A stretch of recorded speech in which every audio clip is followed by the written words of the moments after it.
Hello दोस्तों। स्वागत है आपका अपना यूट्यूब चैनल बीके क्लासेस पर। दोस्तों, आज के हम इस वीडियो में आप लोग को फिजिक्स से संबंधित कुछ बहुत ही महत्वपूर्ण प्रश्न बताएंगे जो बीपीएससी टीआरई के लिए बहुत ही महत्वपूर्ण है। मतलब सभी के सभी बीपीएससी के द्वारा पूछा हुआ प्रश्न है। ठीक है, आइए यहाँ पे पहला प्रश्न दिया हुआ है कि संवहन द्वारा ऊष्मा का हस्तांतरण हो सकता है। बताना है कि संवहन द्वारा ऊष्मा का हस्तांतरण जो है किस में होगा। ठोस एवं द्रव में होगा कि ठोस एवं निर्वात में होगा कि गैस और द्रव में होगा कि निर्वात एवं गैस में होगा। तो इसका राइट आंसर हो जाएगा ऑप्शन नंबर सी, गैस और द्रव में संवहन द्वारा ऊष्मा का हस्तांतरण होता है।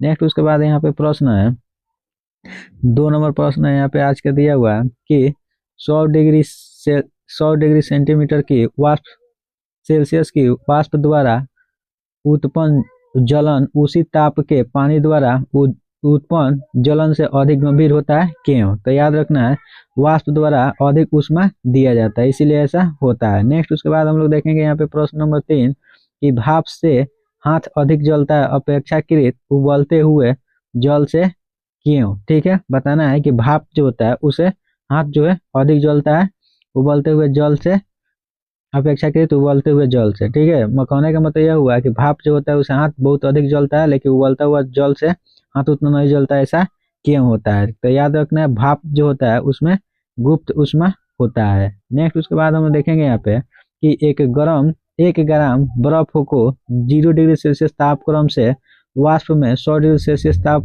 पर ले जाने के लिए कितने कैलोरी ऊष्मा की आवश्यकता पड़ती है। तो याद रखना है 720। नेक्स्ट उसके बाद प्रश्न है कि कितना तापमान होने पर पाठ्य पाठ्यांक सेल्सियस और फ़ारेनहाइट तापमापियों में एक ही होंगे। ठीक है, तो याद रखना है इसका राइट आंसर हो जाएगा यहाँ पे option number A, -40 degree Celsius पर सेल्सियस डिग्री और फ़ारेनहाइट में तापमान जो होगा एक ही समान होगा। नेक्स्ट उसके बाद हम लोग देखेंगे कि किस तापमान पर सेल्सियस और फ़ारेनहाइट पैमाना मेल खाता है। तो याद रखना है, -40 डिग्री सेल्सियस तापमान पर सेल्सियस और फ़ारेनहाइट जो होता है एक समान होता है। देख सकते हैं बीपीएससी में पूछा हुआ प्रश्न है।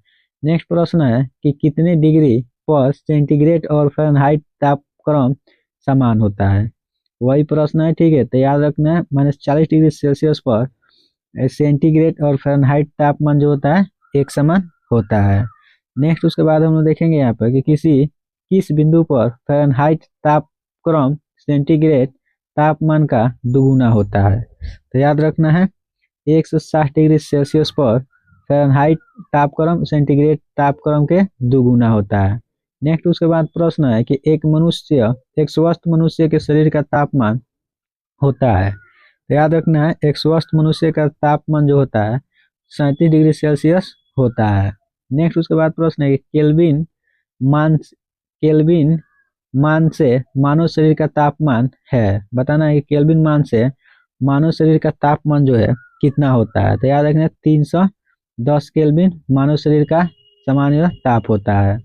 नेक्स्ट प्रश्न है कि मानव शरीर का सामान्य तापक्रम 98.4 फ़ारेनहाइट है, तो इस सेल्सियस में इसका मान कितना होगा। तो याद रखना है सेल्सियस में 36.89 डिग्री सेल्सियस होता है। ठीक है, याद रखना है मानव शरीर का सामान्य ताप फ़ारेनहाइट में 98.4 होता है और सेल्सियस में 36.89 डिग्री सेल्सियस होता है। नेक्स्ट प्रश्न है कि सेल्सियस स्केल पर मानव शरीर का सामान्य तापमान होगा।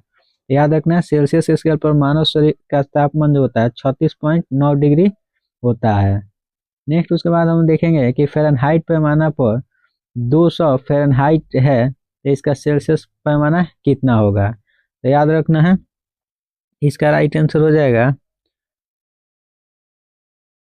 93.3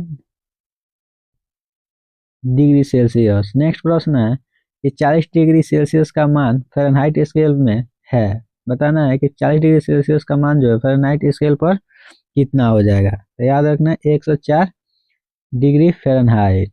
नेक्स्ट प्रश्न है कि 50 डिग्री सेल्सियस का मान फ़ारेनहाइट स्केल में कितना हो जाएगा। ठीक है, तो याद रखना इसका राइट आंसर हो जाएगा यहाँ पे 122 फ़ारेनहाइट। नेक्स्ट उसके बाद प्रश्न है कि माना कि औसत तापमान सेंटीग्रेड सी और फ़ारेनहाइट एफ हो, तो इस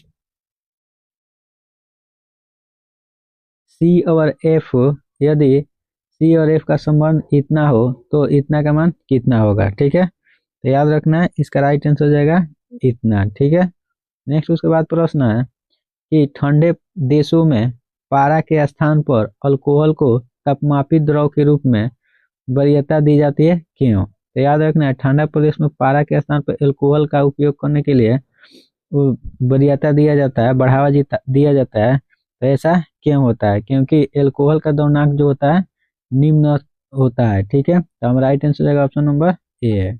नेक्स्ट उसके बाद प्रश्न है कि स्वचालित इंजनों हेतु निम्नलिखित में से कौन सा एक हिमरोधी के तौर पर प्रयुक्त होता है? याद रखना है, स्वचालित इंजन के लिए, ठीक है, हिमरोधी के लिए किसका यूज किया जाता है? तो एथिल ग्लाइकोल का उपयोग किया जाता है। नेक्स्ट उसके बाद प्रश्न है कि परम शून्य ताप क्या है? बताना है कि परम शून्य ताप जो है वह क्या होता है। तो याद रखना है, सैद्धांतिक रूप से न्यूनतम तापमान होता है। ठीक है, याद रखना, परम शून्य ताप क्या होता है? सैद्धांतिक रूप से न्यूनतम संभवतः तापमान होता है। नेक्स्ट उसके बाद प्रश्न है कि गर्म करने से विस्तारण है। बताना है कि गर्म करने से विस्तारण जो है वह क्या होता है। तो याद रखना, पदार्थ का घनत्व घटा देता है। गर्म करने से विस्तारण जो होता है क्या करता है? पदार्थ के घनत्व को घटा देता है।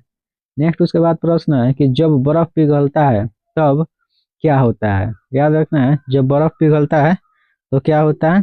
आयतन उसका घट जाता है। नेक्स्ट उसके बाद प्रश्न है कि थर्मोस्टेट का प्रयोजन क्या है? बताना है कि थर्मोस्टेट का प्रयोजन क्या होता है। तो याद रखना है, थर्मोस्टेट का प्रयोजन क्या होता है? तो तापमान को स्थिर रखना। ठीक है, थर्मोस्टेट का प्रयोजन क्या होता है? तापमान को स्थिर रखना होता है। नेक्स्ट प्रश्न है कि थर्मोस्टेट संबंधित है। बताना है कि थर्मोस्टेट जो है क्या चीज से संबंधित है। तो याद रखना, यह तापक्रम से थर्मोस्टेट संबंधित होता है। नेक्स्ट उसके बाद प्रश्न है कि थर्मोस्टेट वह यंत्र है जो क्या करता है? ऊष्मा मापता है कि तापक्रम मापता है कि किसी निकाय का तापक्रम स्वनियंत्रित करता है कि किसी निकाय का दाब स्वनियंत्रित करता है। तो याद रखना है, यह क्या करता है? किसी निकाय का तापक्रम स्वनियंत्रित करता है। नेक्स्ट उसके बाद प्रश्न है कि ताप अस्थायी डॉट डॉट स्थिर बनाए रखने का एक साधन है। तो याद रखना है, ताप जो है टेम्परेचर स्थिर बनाए रखने का एक साधन है। नेक्स्ट उसके बाद प्रश्न है कि रेफ्रिजरेटर में थर्मोस्टेट का कार्य है। बताना है कि रेफ्रिजरेटर में थर्मोस्टेट का कार्य क्या होता है। तो याद रखना है, एक समान तापमान को बनाए रखना रेफ्रिजरेटर में थर्मोस्टेट का कार्य होता है। नेक्स्ट प्रश्न है कि जब सीले बिस्कुट को थोड़ी देर के लिए फ्रिज के अंदर रखा जाता है तो वह कुरकुरे हो जाता है, क्यों? तो याद रखना है, फ्रिज के अंदर आर्द्रता की कमी होता है, इसलिए अतिरिक्त नमी अवशोषित हो जाता है। नेक्स्ट उसके बाद प्रश्न है, हम लोग देखेंगे यहाँ पे कि शीशे की छड़ जब भाप में रखी जाती है तो इसकी लंबाई बढ़ जाती है, लेकिन इसका चौड़ाई में क्या अंतर होता है? ठीक है, तो याद रखना है, इसके चौड़ाई जो होता है बढ़ जाता है। ठीक है, जब शीशे के छड़ जब भाप में रखा जाता है तो इसका लंबाई बढ़ता है, तो इसका चौड़ाई भी क्या होगा? बढ़ जाएगा। नेक्स्ट उसके बाद प्रश्न है यहाँ पे कि ठंड के दिनों में लोहे के गुटके और लकड़ी के गुटके को प्रातः काल में छुए तो लोहे का गुटका ठंडा लगता है, क्यों? तो याद रखना है, इसका राइट आंसर हो जाएगा यहाँ पे, लकड़ी की तुलना में लोहा ऊष्मा का अच्छा चालक होता है, इसीलिए क्या होता है? लोहा का गुटका ठंडा लगता है, लकड़ी का गुटका ठंडा उतना नहीं लगता है। नेक्स्ट उसके बाद प्रश्न है, यदि हवा का तापमान बढ़ता है तो जलवाष्प ग्रहण करने की क्षमता क्या होता है? तो याद रखना है, यदि हवा का तापमान बढ़ता है तो उसका जलवाष्प ग्रहण करने की क्षमता जो होता है वह क्या होता है? बढ़ जाता है। ठीक है, जब हवा का तापमान बढ़ेगा तो याद रखना, जलवाष्प ग्रहण करने का क्षमता भी क्या होगा? बढ़ जाएगा। नेक्स्ट प्रश्न है कि तेज हवा वाली रात्रि में ओस नहीं बनता है, क्यों? तो याद रखना है, वाष्पीकरण की दर जो होती है तेज हो जाती है, इसीलिए तेज हवा वाली रात्रि में ओस नहीं बनता है। नेक्स्ट उसके बाद प्रश्न है कि निम्न में से कौन सा कथन सही नहीं है? तो ये बताना है कि इसमें से कौन सा कथन सही नहीं है। तो याद रखना एयर कंडीशन और एयर कूलर दोनों आर्द्रता नियंत्रित करता है, ठीक है, यह बात गलत है, ठीक है, बाकी ये तीनों के तीनों सही है। नेक्स्ट उसके बाद प्रश्न है कमरे में लगा हुआ वर्तनाकूलर कूलक क्या नियंत्रित करता है। बताना है कि कमरा में लगा हुआ वातानुकूलर जो होता है वह क्या चीज को नियंत्रित करता है। तो याद रखना केवल दाब और ताप को नियंत्रित करता है।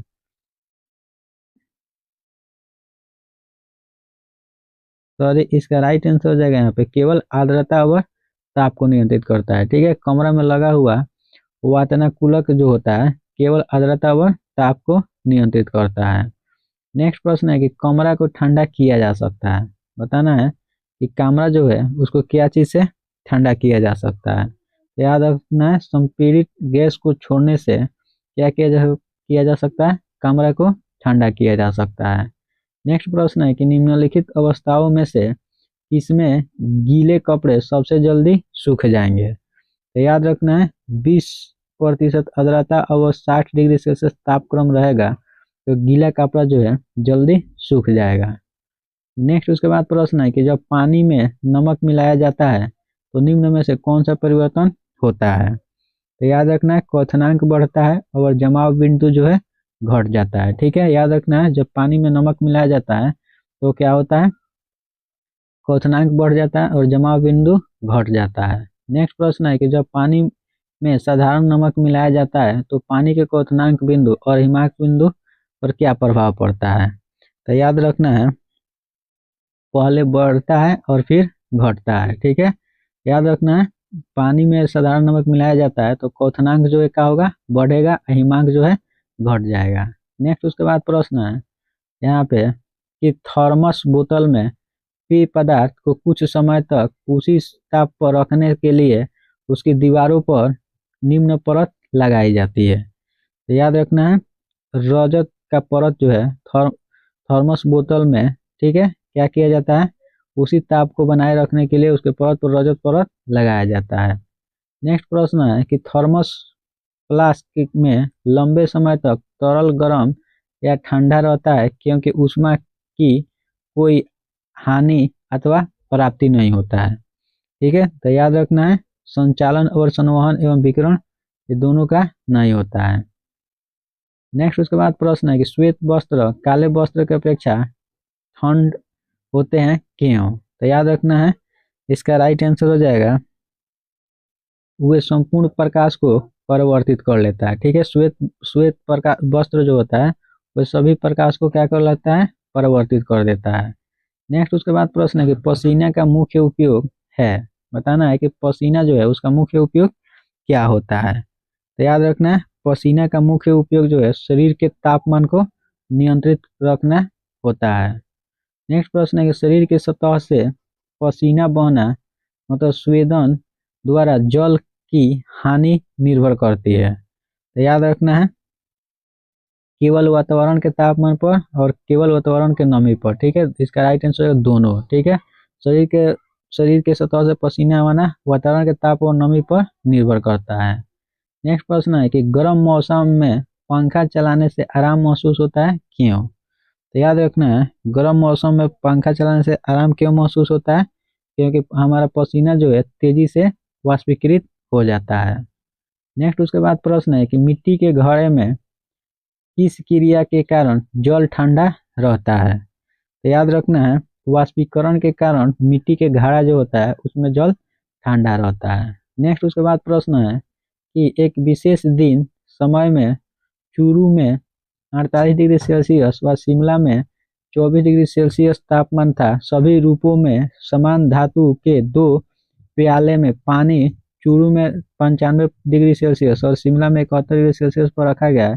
दोनों में कौन सा प्याला कमरे के तापमान पर पहले पहुंचा, ठीक है। तो याद रखना है दोनों प्याले के कमरे के तापमान पर एक ही समय पहुंचेगा, ठीक है। नेक्स्ट उसके बाद यहाँ पे प्रश्न है कि ग्रीष्म काल में आर्द्र ऊष्मा का अनुभव होता है जब मौसम क्या होता है। तो याद रखना है जब मौसम उष्ण वाला होता है तो ग्रीष्म काल में आर्द्र ऊष्मा का अनुभव होता है। नेक्स्ट उसके बाद प्रश्न है कि वायुमंडल हमारे ऊपर बहुत दबाव डालती है परंतु हम इसका अनुभव नहीं करते हैं, क्यों? तो याद रखना है, हमारा रक्त जो है वायुमंडल दाब के कुछ अधिक दबाव डालता है, इसीलिए महसूस नहीं कर पाते हैं। नेक्स्ट प्रश्न है कि प्रेशर कुकर में खाना कम समय में पकता है, क्यों? तो याद रखना है, प्रेशर कुकर जो होता है उसमें खाना कम समय में बन जाता है, ठीक है। तो ऐसा क्यों होता है? तो याद रखना है, अधिक दबाव के कारण पानी उबलता पानी का तापमान जो है बढ़ जाता है, ठीक है, जिसके कारण प्रेशर कुकर में खाना जल्दी बन जाता है। नेक्स्ट प्रश्न है कि प्रेशर कुकर में खाना शीघ्रता पूर्वक बन जाता है, क्यों? तो वही प्रश्न है, याद रखना है, बढ़ता हुआ दाब क्वथनांक को बढ़ा देता है, ठीक है, जिसके चलते शीघ्र ही प्रेशर कुकर में खाना बन जाता है। नेक्स्ट प्रश्न है कि प्रेशर कुकर में खाना जल्दी पकता है, क्यों? तो याद रखना है, अधिक दाब के कारण पानी के क्वथनांक जो है बढ़ जाता है, जिसके कारण प्रेशर कुकर में खाना जल्दी बन जाता है। नेक्स्ट उसके बाद प्रश्न है कि प्रेशर कुकर के अंदर का उच्चतम ताप निर्भर करेगा। बताना है कि प्रेशर कुकर के अंदर उच्चतम ताप जो है किस पर निर्भर करता है। तो याद रखना, ऊपर के छेद का क्षेत्रफल व उस पर रखा गया वजन पे निर्भर करता है। नेक्स्ट प्रश्न है कि प्रेशर कुकर में जिस तापमान पर खाद्य पकाए जाते हैं वह मुख्यतः निम्नलिखित पर निर्भर करता है। तो ढक्कन के स्थित छिद्र के क्षेत्रफल पर निर्भर करता है, ज्वलन ताप पर नहीं, ढक्कन के भार पर। तो ए और 3 सही है। नेक्स्ट उसके बाद प्रश्न है कि जब पानी को 0 डिग्री सेल्सियस से 10 डिग्री सेल्सियस तक गर्म किया जाता है तो इसका आयतन पर क्या प्रभाव पड़ता है? तो याद रखना है, जब पानी को 0 डिग्री सेल्सियस से 10 डिग्री सेल्सियस तक गर्म किया जाता है तो इसका आयतन जो है पहले घटता है फिर बढ़ता है। नेक्स्ट उसके बाद हम लोग देखेंगे यहाँ पे कि जल के आयतन में क्या परिवर्तन होगा यदि तापमान 9 डिग्री सेल्सियस से गिरकर 3 डिग्री सेल्सियस कर दिया जाए, ठीक है। तो याद रखना है, क्या होगा, आयतन पहले घटेगा फिर बाद में बढ़ेगा। याद रखना है, जब जल के आयतन में क्या किया जाएगा, 9 डिग्री सेल्सियस से 3 डिग्री सेल्सियस गिरा के कर दिया जाएगा तो आयतन पहले घटेगा फिर बढ़ने लगेगा। नेक्स्ट प्रश्न है यहाँ पे कि जब किसी बोतल में पानी भरा जाता है तो उसे जमने दिया जाता है तो बोतल टूट जाता है, क्यों? बताना है कि जब किसी बोतल में पानी भरा जाता है और उसे जमने दिया जाता है तो बोतल जो है टूट जाता है, ऐसा क्यों होता है? तो याद रखना, पानी जो होता है जमने पर फैलता है जिसके कारण बोतल फूट जाता है। नेक्स्ट प्रश्न है कि पानी से भरी डाट लगी बोतल जमने पर टूट जाता है, क्यों? तो याद रखना है, जमने पर जल का आयतन जो है क्या होता है, बढ़ जाता है, इसीलिए वह टूट जाता है। नेक्स्ट उसके बाद प्रश्न है कि जल युक्त गिलास में तैरता हुआ बर्फ का एक टुकड़ा जब पिघलता है तो पानी के स्तर पर क्या प्रभाव पड़ता है? तो याद रखना है, वही रहता है। नेक्स्ट उसके बाद प्रश्न है कि साफ मेघ रहित रातों की तुलना में मेघाच्छन्न रातों की अपेक्षा गर्म होता है, क्यों? तो याद रखना है, पृथ्वी से छोड़ी गई ऊष्मा जो है उसको परावर्तित कर देता है, इसीलिए ऐसा होता है। नेक्स्ट प्रश्न है कि बादल आच्छादित रातों स्वच्छ आकाश वाली रातों से अधिक गर्म होता है, क्यों? तो याद रखना है, बादल पृथ्वी तथा हवा से ऊष्मा का विकिरण को रोकता है। नेक्स्ट उसके बाद प्रश्न है कि निम्नलिखित में से कौन अन्य 3 के तुलना में ज्यादा सूर्य की रोशनी को परिवर्तित करता है? तो याद रखना है, ताजा बर्फ से ढकी हुई भूमि जो होता है वह क्या करता है, ज्यादा सूर्य की रोशनी को प्रभावित करता है। नेक्स्ट उसके बाद प्रश्न है कि शीत प्रकोष्ठ से भंडारित फल आदि समय तक चलते हैं, क्यों? तो याद रखना है, श्वसन के दर को घटा दी जाती है, इसलिए शीत प्रकोष्ठ में भंडारित फल अधिक समय तक चलते हैं। नेक्स्ट उसके बाद प्रश्न है कि शीत प्रकोष्ठ में फल भंडारण दीर्घ भंडारण जीवन देता है, क्यों? तो याद रखना है, श्वसन दर के ह्रास की कमी के कारण ऐसा होता है। नेक्स्ट उसके बाद प्रश्न है कि हाइड्रोजन से भरा हुआ पॉलीथीन का गुब्बारा पृथ्वी के स्थल छोड़ा जाता है तो वायुमंडल में ऊंचाई पर जाने से क्या होता है? तो याद रखना है, गुब्बारे का आयाम में वृद्धि होता है, मतलब आमाप में वृद्धि होता है। नेक्स्ट उसके बाद प्रश्न है कि निम्न में से कौन सा कथन सही नहीं है। बताना है कि कौन सा कथन सही नहीं है। तो याद रखना है, आर्द्र आर्द्रता के बढ़ने पर वायु में ध्वनि का वेग कम हो जाता है, यह बात गलत है। ठीक है, तापमान बढ़ने पर वायु का ध्वनि का वेग बढ़ता है, बिल्कुल सही है। और वायु में ध्वनि का वेग दाब पर निर्भर नहीं करता, ये भी बात सही है, ये भी बात सही है। आयाम और आवृत्ति परिवर्तन से वायु में ध्वनि वेग को प्रभावित नहीं करता, ये भी बात सही है। नेक्स्ट प्रश्न है कि कमरा में रखा रेफ्रिजरेटर का दरवाजा खोलकर आप कमरे को कुछ डिग्री तक ठंडा कर सकते हैं, कि आप इसको रेफ्रिजरेटर के तापमान तक ठंडा कर सकते हैं, कि आप अंततः कमरे को थोड़ा गर्म कर सकते हैं, कि आप कमरे को न तो गर्म है न तो ठंडा कर सकते हैं। तो याद रखना है, इसका राइट आंसर हो जाएगा अंततः कमरे के ताप को थोड़ा गर्म किया जा सकता है। नेक्स्ट प्रश्न है कि यदि किसी गैस का आयतन 27 डिग्री सेल्सियस पर संपीड़ित मूल का आधा रह जाए तो किस ताप तक गर्म किया जाए कि पुनः मूल आयतन प्राप्त हो जाए। तो याद रखना है 327 डिग्री सेल्सियस।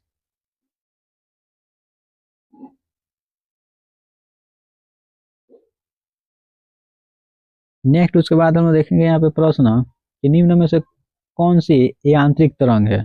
बताना है कि कौन इसमें यांत्रिक तरंग है। तो याद रखना है, ध्वनि तरंग जो होता है वो एक प्रकार के यांत्रिक तरंग के अंतर्गत आता है। नेक्स्ट उसके बाद प्रश्न है कि अनुदैर्घ्य तरंग का उदाहरण है। बताना है कि इसमें कौन अनुदैर्घ्य तरंग है। तो याद रखेंगे, ध्वनि तरंग जो होता है वो एक प्रकार के अनुदैर्घ्य तरंग होता है। नेक्स्ट उसके बाद प्रश्न है कि कौन सा विद्युत चुंबकीय तरंग का उदाहरण नहीं है। बताना है कि इसमें से कौन विद्युत चुंबकीय तरंग का उदाहरण नहीं है। तो पराध्वनिक की तरंग जो होता है वो विद्युत चुंबकीय तरंग का उदाहरण के अंतर्गत नहीं आता है। नेक्स्ट उसके बाद प्रश्न है कि दीर्घ रेडियो तरंग पृथ्वी की किस सतह से परिवर्तित होती है। तो याद रखना है, दीर्घ रेडियो तरंग जो होता है पृथ्वी के किस सतह से परिवर्तित होता है। तो याद रखना है आयनमंडल से।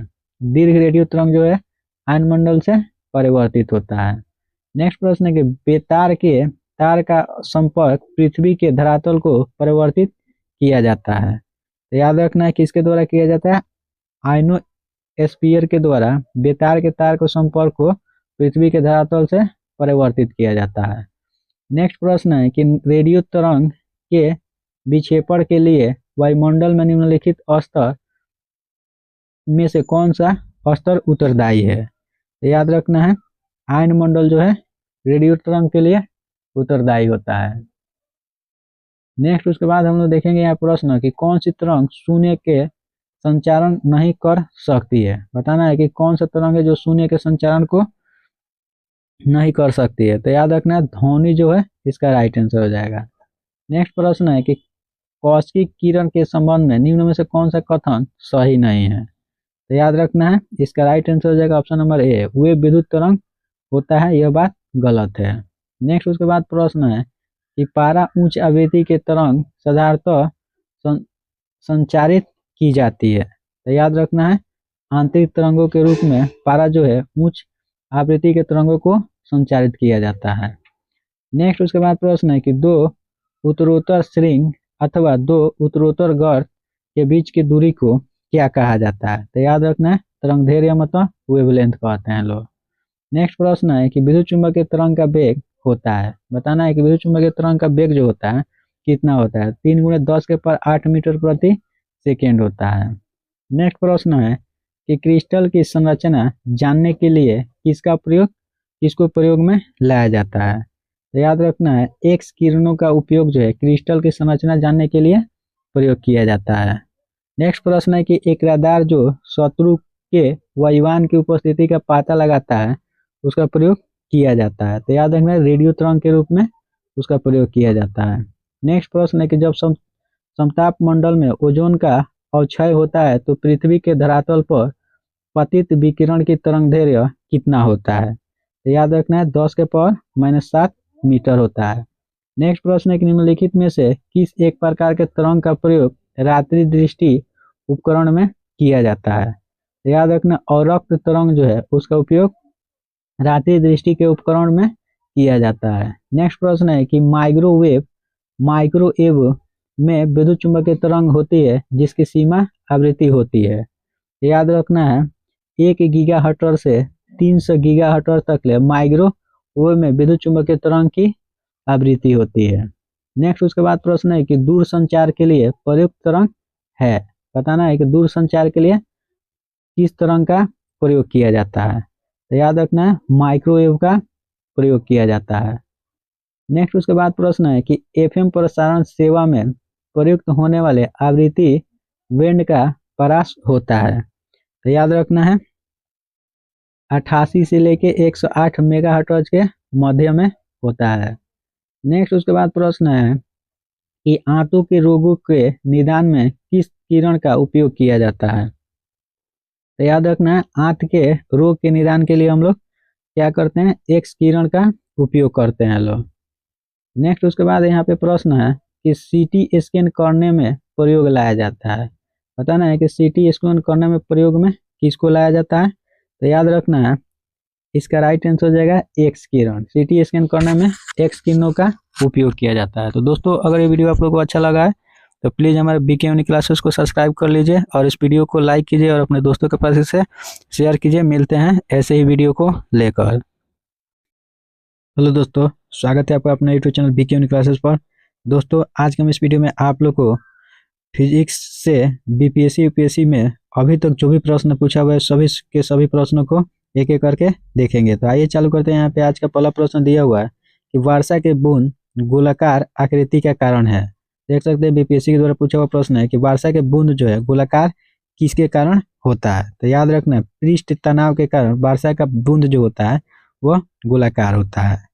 नेक्स्ट उसके बाद हम देखेंगे कि पानी का बूंद गोलाकार होता है, इसका कारण है। तो याद रखना है पृष्ठ तनाव के कारण ही पानी का बूंद जो होता है वह गोलाकार होता है।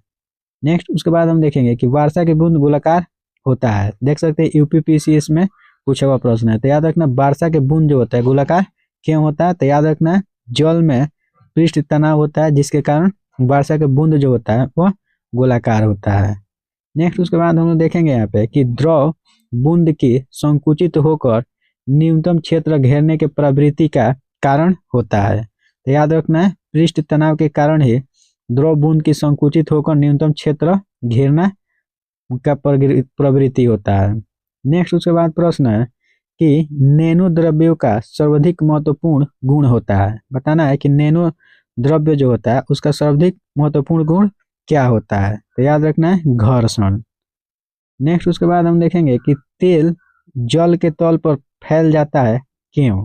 बताना है कि तेल जो है जल के तल पर क्यों फैल जाता है।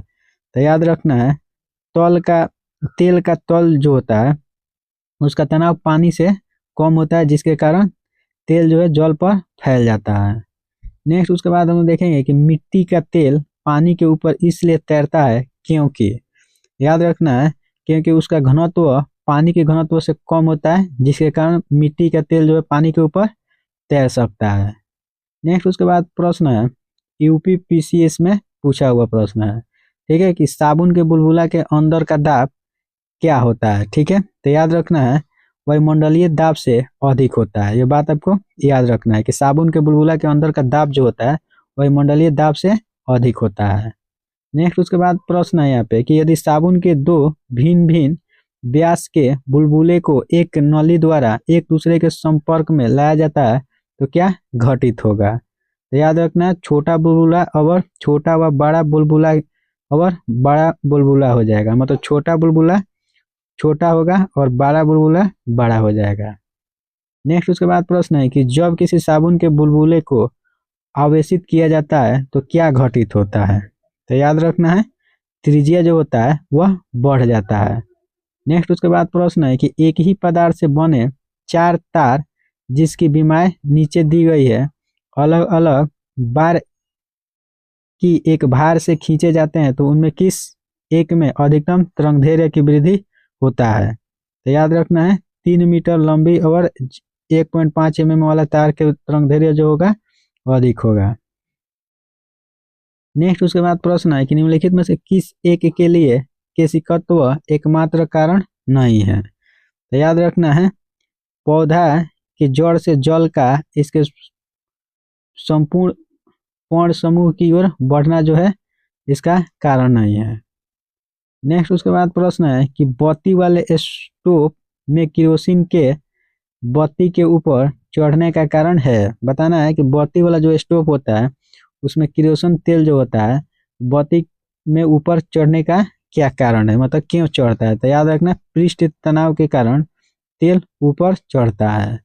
नेक्स्ट प्रश्न है कि एक किस नली में जल की अपेक्षा एक तरल अधिक ऊंचाई तक चढ़ता है, इसका क्या कारण है। तो याद रखना तरल का पृष्ठ तनाव जल की अपेक्षा ज्यादा होता है। नेक्स्ट उसके बाद प्रश्न है कि जब किसी झील की तली से उठकर वायु बुलबुला ऊपरी सतह तक आएगा तो उसका आकार क्या होगा। तो याद रखना उसका आकार जो है बढ़ जाएगा। नेक्स्ट उसके बाद प्रश्न है कि ताप बढ़ने के साथ द्रव का श्यानता क्या होता है। याद रखना ताप बढ़ने के साथ द्रव का श्यानता जो है वह घटता है। उसके बाद याद रखना सबसे ज्यादा श्यानता होता है, देख सकते हैं बीपीएससी में पूछा हुआ प्रश्न है कि सबसे ज्यादा श्यानता जो है क्या चीज का होता है। तो याद रखना शहद जो होता है उसका श्यानता जो है सबसे अधिक होता है। नेक्स्ट उसके बाद प्रश्न है कि हवाई जहाज से यात्रा करते समय पेन के स्याही निकलने लगता है, ऐसा क्यों होता है। तो याद रखना वायु दाब में कमी के कारण हवाई जहाज में यात्रा करते समय पेन के स्याही जो है बाहर निकलने लगता है। नेक्स्ट प्रश्न है कि ऑटोमोबाइल के हाइड्रोक्लोरिक ब्रेक के कार्य का सिद्धांत है। बताना है कि ऑटोमोबाइल का हाइड्रोक्लोरिक ब्रेक जो होता है वह किस सिद्धांत पे कार्य करता है। तो याद रखना पास्कल के नियम पे ऑटोमोबाइल के हाइड्रोलिक ब्रेक जो है कार्य करता है। नेक्स्ट प्रश्न है कि बैरोमीटर के पठन में अचानक गिरावट हो जाने से कौन सी मौसम इंगित करेगा। ठीक है, बताना है कि बैरोमीटर पठन में अचानक गिरावट आने लगेगा तो क्या होने क्या संभावना प्रकट करेगा। तो याद रखना है तूफानी मौसम। ठीक है, अचानक गिरने लगेगा तो तूफानी मौसम होगा। और नेक्स्ट उसके बाद प्रश्न है कि निम्न में से कौन सा पेट्रोलियम परिष्करण का उत्पादक है। ठीक है, बताना है कि पेट्रोलियम परिष्करण का कौन सा उत्पादक होता है। तो याद रखना है इसका राइट आंसर हो जाएगा यहाँ पे एस्फाल्ट। नेक्स्ट उसके बाद प्रश्न है कि वस्तु की मात्रा बदलने पर अपरिवर्तित रहेगा। बताना है कि किसी वस्तु का मात्रा बदल दिया जाए तो क्या नहीं बदलेगा। तो याद रखना है इसका राइट आंसर हो जाएगा घनत्व। किसी वस्तु की मात्रा बदल दिया जाएगा तो घनत्व में कोई भी चेंजिंग नहीं होगा। नेक्स्ट प्रश्न है कि पानी का अपेक्षित घनत्व सर्वाधिक किस ताप पर होता है। तो याद रखना है पानी का अधिकतम घनत्व जो है 4 डिग्री सेल्सियस पर सबसे अधिक होता है। नेक्स्ट प्रश्न है यहाँ पे कि किस ताप पर पानी का घनत्व अधिकतम होता है।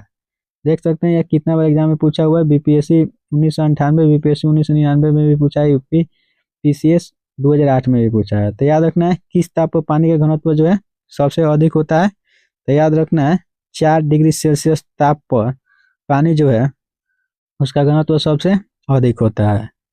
नेक्स्ट उसके बाद यहाँ पे प्रश्न है कि जल का अधिकतम घनत्व होता है।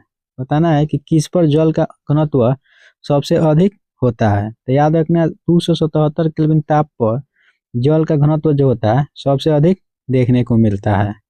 नेक्स्ट उसके बाद प्रश्न है कि लोहे की कील पारे पर क्यों तैरता है जबकि वह पानी में डूब जाता है। बताना है कि लोहा का कील जो होता है पारा पर तैरता है लेकिन पानी में वह डूब जाता है, ऐसा क्यों होता है। तो याद रखें लोहा का घनत्व जो है पानी के घनत्व से अधिक होता है और पारा से कम होता है, इसीलिए ऐसा संभव हो पाता है। नेक्स्ट प्रश्न है कि लोहे के सुई पानी के सतह पर किस कारण तैरता रहता है। बताना है कि लोहा का सुई जो है पानी के सतह पर क्यों तैरता रहता है। तो याद रखना है पृष्ठ तनाव के कारण तैरता रहता है। नेक्स्ट कारण है नेक्स्ट प्रश्न है कि जब कुएं से पानी की बाल्टी को ऊपर खींचते हैं तो हमें महसूस होता है कि बाल्टी, मतलब बताना है कि जब कुएं से पानी की बाल्टी को ऊपर खींचा जाता है तो हमें क्या महसूस होता है। जब महसूस होता है कि पानी की सतह से ऊपर भारी हो गई है। ठीक है, पानी के अंदर जब रहता है बाल्टी तो हल्का महसूस होता है, जैसे उसको बाहर निकाला जाता है तो भारी महसूस होने लगता है। नेक्स्ट प्रश्न है कि एक भारहीन गुब्बारा में 200 ग्राम जल भरा गया है तो इसका जल घनत्व में भार होगा, तो याद रखना है 0 हो जाएगा। नेक्स्ट उसके बाद प्रश्न है कि मथने के पश्चात क्रीम का दूध से पृथक हो जाने का कारण है, तो याद रखना है अपकेंद्रीय बल के कारण ऐसा होता है। नेक्स्ट उसके बाद प्रश्न है कि बादलों के वायुमंडल में तैरने का कारण है, बताना है कि बादलों में वायुमंडल के तैरने का कारण उनका कम है, मतलब क्या कम होता है कि बादल जो है वायुमंडल में तैरता है, तो याद रखना उसका घनत्व जो होता है कम होता है जिसके कारण बादल वायुमंडल में तैरता है। नेक्स्ट उसके बाद प्रश्न है कि निम्नलिखित में से कौन सा तत्व सबसे पहले कृत्रिम रूप से उत्पादित किया गया था, तो याद रखना है टेक्सीनियम जो था उसका उत्पादन कृत्रिम रूप से सबसे पहले किया गया था। नेक्स्ट प्रश्न है कि समुद्र में प्लवन करते हुए आइसबर्ग का कितना भाग समुद्र के सतह से ऊपर होता है, तो याद रखना है 1/9 भाग जो है ऊपर होता है। नेक्स्ट उसके बाद हम देखेंगे कि पानी के एक गिलास में एक बर्फ का टुकड़ा तैर रहा है, जब बर्फ पिघलता है तो पानी के स्तर पर क्या प्रभाव पड़ता है, तो याद रखना है कोई प्रभाव नहीं पड़ता है। नेक्स्ट उसके बाद प्रश्न है कि पानी के 4 डिग्री सेल्सियस से शरीर तैरता है, यदि ताप 100 डिग्री सेल्सियस हो जाए तो क्या होगा, तो याद रखना है शरीर जो है डूब जाएगा। नेक्स्ट प्रश्न है कि समुद्र में नदी की अपेक्षा तैरना आसान होता है, ऐसा क्यों, तो याद रखना समुद्र का जल जो होता है नमकीन होता है, इसलिए ऐसा संभव हो पाता है। नेक्स्ट प्रश्न है कि जब कोई जहाज नदी से सागर में घुसता है तो क्या होता है, तो याद रखना है वह कुछ ऊपर उठ जाता है। नेक्स्ट प्रश्न है कि स्थित विज्ञान निम्नलिखित में से किससे संबंधित है, बताना है कि स्थित विज्ञान जो है क्या चीज से संबंधित है, तो याद रखना विश्राम की स्थिति से संबंधित है। नेक्स्ट उसके बाद हम लोग देखेंगे प्रकाश से बीपीएससी के द्वारा जो प्रकाश चैप्टर से बीपीएससी के द्वारा जो भी प्रश्न पूछा हुआ है उन सभी प्रश्नों को एक एक करके देखेंगे। तो पहला दिया है कि किस विकिरण में ऊर्जा प्रति क्वांटम सर्वाधिक होगा, तो याद रखना है 200 से 280 nm के बीच में ऊर्जा प्रति क्वांटम सबसे अधिक होगा। नेक्स्ट उसके बाद प्रश्न है कि सौर विकिरण निम्न में से किस परास में दिखता है, तो याद रखना है 400 से 700 nm के बीच में सौर विकिरण जो है उसका परास दिखता है। नेक्स्ट प्रश्न है कि दृश्य प्रकाश का द्रव्यमान प्रसार है, तो याद रखना है 790 से लेकर 780 nm के बीच में होता है। उसके बाद प्रश्न है कि दृश्य स्पेक्ट्रम के तरंगदैर्घ्य की सीमा है, बताना है कि दृश्य स्पेक्ट्रम के तरंगदैर्घ्य जो होता है उसका सीमा कितना होता है, तो याद रखना 39 एंगस्ट्रॉम से लेकर 7600 एंगस्ट्रॉम के बीच होता है। नेक्स्ट प्रश्न है कि मानव आंख दृश्य प्रकाश के जिस तरंगदैर्घ्य के लिए सर्वाधिक सुग्राही होता है वह है, तो याद रखना है मानव आंख जो है दृश्य सुग्राही प्रकाश के लिए तरंगदैर्घ्य के सर्वाधिक सुग्राही जो होता है वह कितना होता है 5500 एंगस्ट्रॉम। नेक्स्ट प्रश्न है कि प्रकाश विकिरण की प्रकृति होती है, बताना है कि प्रकाश विकिरणों की प्रकृति जो होता है वह कैसा होता है, तो याद रखना तरंग एवं कोण दोनों समान होता है। प्रकाश विकिरण में प्रकाश तरंग और कोण जो होता है दोनों एक समान होता है। नेक्स्ट उसके बाद प्रश्न है कि प्रकाश सीधी रेखा में चलता प्रतीत होता है क्यों, तो याद रखना प्रकाश जो है तरंगदैर्घ्य के बहुत छोटा होने के कारण सीधी रेखा में चलता हुआ प्रतीत होता है। नेक्स्ट प्रश्न है कि निम्नलिखित में किसका वेग अधिकतम होता है, बताना है कि किसका वेग जो है अधिकतम होता है, तो प्रकाश का वेग जो है वो सबसे अधिक होता है। नेक्स्ट उसके बाद प्रश्न है कि निम्नलिखित में से कौन सा कथन सत्य है, प्रकाश का वेग सबसे अधिक होता है, बिल्कुल सही बात है, तो यही हमारा राइट आंसर हो जाएगा। नेक्स्ट उसके बाद प्रश्न है कि प्रकाश का शून्यावकाश में वेग का अनुमानतम है, बताना है कि प्रकाश का शून्यावकाश में वेग जो है कितना होता है, तो 3×10⁸ मीटर प्रति सेकेंड होता है। नेक्स्ट प्रश्न है कि प्रकाश का गति है, तो वही प्रश्न है, तो याद रखना प्रकाश की गति जो होता है 3×10⁸ मीटर प्रति सेकेंड होता है। नेक्स्ट उसके बाद प्रश्न है कि प्रकाश का वेग अधिकतम होता है, तो तो याद रखें निर्वात में प्रकाश का वेग जो होता है वो सबसे अधिक होता है। नेक्स्ट प्रश्न है कि प्रकाश की गति किसके बीच जाते हुए न्यूनतम होती है। तो याद रखना कांच में प्रकाश का वेग जो होता है सबसे कम होता है। उसके बाद प्रश्न है कि हवा में प्रकाश का चाल निर्भर करता है। तो याद रखना है आपको बताना है कि हवा में प्रकाश का चाल जो है किस पर निर्भर करता है। ठीक है, इसको आपको कमेंट करके बताना है कि हवा में प्रकाश का चाल जो है किस पर निर्भर करता है। नेक्स्ट उसके बाद प्रश्न है कि सूर्य से पृथ्वी तक प्रकाश पहुंचने में लगभग कितने समय लेता है। तो याद रखना लगभग 8 मिनट का सेकेंड समय लेता है। नेक्स्ट प्रश्न है कि सूर्य का प्रकाश पृथ्वी तक पहुंचता है, तो वही प्रश्न है 8 मिनट में। नेक्स्ट उसके बाद प्रश्न है कि प्रकाश तरंगों के वाई से कांच में जाने पर जो चौर प्रभावित होता है वह है। तो याद रखना उसका तरंग धैर्य और वेग जो होता है वह प्रभावित हो जाता है। नेक्स्ट उसके बाद प्रश्न है कि जब प्रकाश एक माध्यम से दूसरे माध्यम में जाता है तो निम्न में से क्या अपरिवर्तित रहता है। तो याद रखना है जब प्रकाश एक माध्यम से दूसरे माध्यम में प्रवेश करता है तो उसका आवृत्ति पर कोई भी चेंजिंग नहीं होती है। नेक्स्ट उसके बाद प्रश्न है कि जब प्रकाश एक माध्यम से दूसरे माध्यम में गुजरता है तो क्या नहीं बदलता है। तो अभी बताए थे आवृत्ति जो है नहीं बदलता है। नेक्स्ट उसके बाद प्रश्न है कि निम्नलिखित ऊर्जा रूपांतरों में से किसके द्वारा प्रकाश संश्लेषण की क्रिया संपादित होता है। तो याद रखना प्रकाश से रासायनिक ऊर्जा में प्रकाश संश्लेषण संपादित होता है। नेक्स्ट प्रश्न है कि प्रकाश सजावट एवं विज्ञापन के लिए विसर्जन नलियों में प्रयुक्त होने वाला गैस है। तो याद रखना है नियॉन गैस जो है प्रकाश सजावट और विज्ञापन के विसर्जन के लिए प्रयोग किया जाता है। उसके बाद यहाँ पे प्रश्न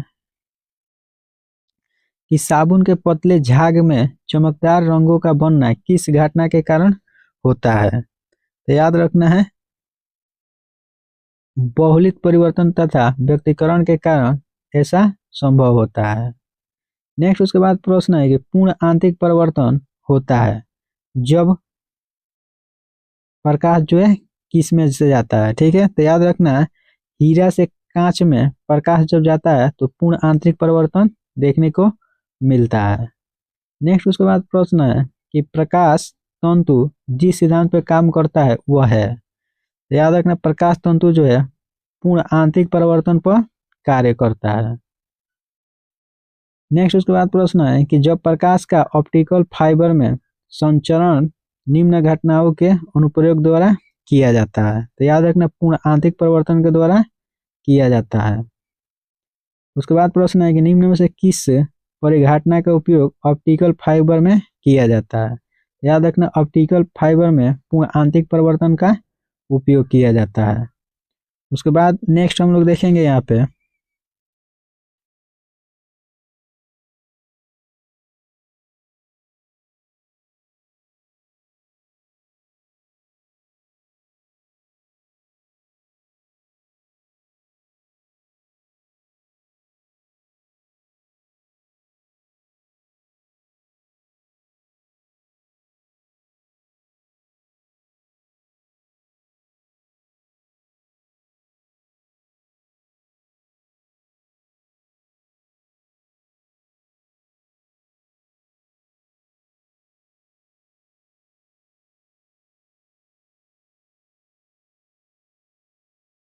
हेलो दोस्तों, स्वागत है आपका अपने यूट्यूब चैनल बीके क्लासेस पर। दोस्तों आज के हम इस वीडियो में आप लोग को फिजिक्स से बीपीएससी के द्वारा या बीपीएससी टीआरई के द्वारा जो भी प्रश्न पूछा है वो सभी के सभी प्रश्न हम लोग इस वीडियो में देखेंगे। लो ठीक है, तो आइए चालू करते हैं। आज के यहाँ पे पहला प्रश्न दिया हुआ है कि निम्नलिखित में से कौन सी मूल भौतिक राशि है। आपको बताना है कि मूल भौतिक राशि जो है वह इसमें से कौन है। तो याद रखना है यहाँ पे ऑप्शन दिया बल, वेग, विद्युत धारा, कार्य। इसका राइट आंसर हो जाएगा विद्युत धारा। ठीक है, आपको याद रखना है कि विद्युत राशियों की संख्या जो होता है वो क्या क्या होता है, लंबाई होता है, द्रव्यमान होता है, समय होता है, ताप होता है, विद्युत धारा होता है और ज्योति तीव्रता होता है। ठीक है, टोटल 7 होता है। ठीक है, नेक्स्ट उसके बाद हम लोग देखेंगे यहाँ पे कि शक्ति का मात्रक है। बताना है कि शक्ति का मात्रक क्या होता है। हर्ट्ज होता है कि वोल्ट होता है कि न्यूट्रॉन होता है कि वाट होता है। तो याद रखना है शक्ति का एसआई मात्रक जो होता है वह क्या होता है, वाट होता है। ठीक है, और याद रखना शक्ति बराबर कार्य बटा समय होता है। ठीक है, अगर क्वेश्चन पूछ दे कि शक्ति बराबर फॉर्मूला क्या होता है तो याद रखना है कार्य बटा समय होता है। ठीक है, और शक्ति का एसआई मतलब क्या होता है, वाट होता है। नेक्स्ट उसके बाद हम देखेंगे यहाँ पे कि विद्युत शक्ति का इकाई है। बीपीएससी द्वारा पूछा हुआ प्रश्न है, बताना है कि विद्युत शक्ति का इकाई क्या होता है। याद रखना है विद्युत शक्ति का एसआई मतलब क्या होता है, अभी बताए थे कि विद्युत धारा के एसआई मतलब जो होता है एम्पियर होता है, आवेश का एसआई मतलब कूलम्ब होता है, और वोल्ट किसका एसआई मतलब होता है,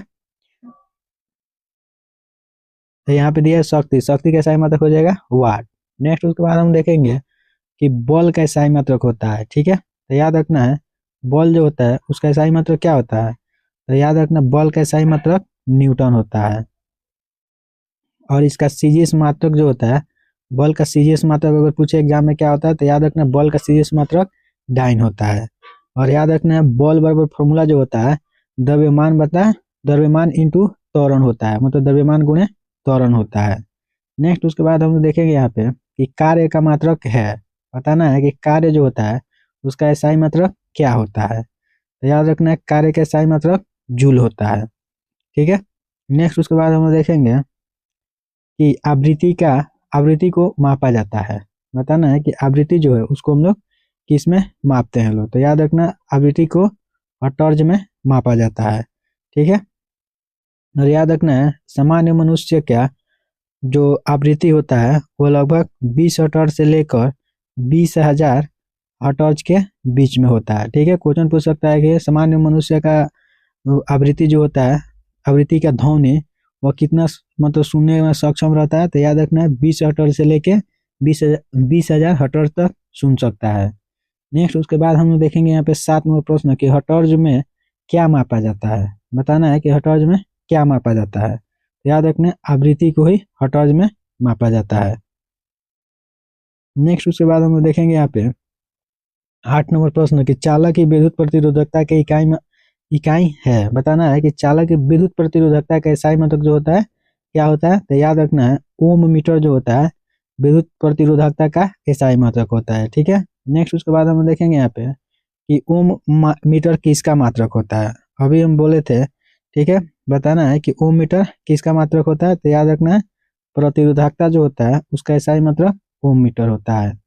नेक्स्ट उसके बाद हम देखेंगे कि प्रकाश वर्ष इकाई है, बताना है कि प्रकाश वर्ष क्या चीज का इकाई होता है, याद रखना है प्रकाश वर्ष जो होता है वो दूरी का इकाई होता है।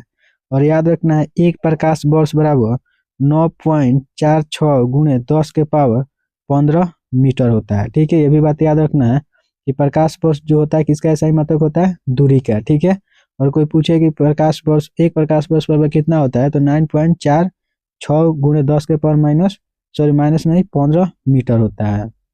नेक्स्ट उसके बाद यहाँ पे प्रश्न है कि प्रकाश वर्ष मात्रक है, तो अभी बताए थे प्रकाश वर्ष जो है किसका मात्रक होता है, दूरी का मात्रक। ये भी किसी के द्वारा पूछा हुआ प्रश्न है। नेक्स्ट उसके बाद प्रश्न है कि प्रकाश वर्ष होता है, बताना है कि प्रकाश वर्ष जो होता है वह क्या होता है, तो प्रकाश द्वारा एक वर्ष में चली गई दूरी जो होता है उसी को प्रकाश वर्ष कहा जाता है। नेक्स्ट उसके बाद प्रश्न है कि प्रकाश वर्ष निम्नलिखित की इकाई है, बताना है कि प्रकाश वर्ष जो होता है वह क्या चीज का इकाई होता है, तो याद रखना है दूरी जो होता है उसका एसआई मतलब क्या होता है, प्रकाश वर्ष होता है।